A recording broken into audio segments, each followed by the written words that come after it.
Hi, in this video, we're going to take a look at how you can allow or don't allow changes to speech recognition on the iPhone 12 series. Now first, let's go back to the home screen by swiping up at the bottom of the screen. On the home screen, tap on Settings, and in Settings, you want to go down and tap on Screen Time.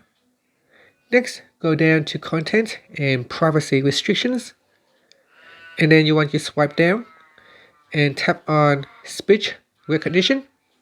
Now in here, you need to put in the screen time passcode. Next, in here, by default, it is set to allow changes. So you could choose allow changes or don't allow changes. Select one of the options. And if you go down, you can see in the description, it said that this allowing changes locks the settings shown below. New apps will be prevented from accessing speech recognition. And that's it. Now you can tap on the back key to go back to your settings menu, or swipe up to go back to your home screen. And that's it. Thank you for watching this video.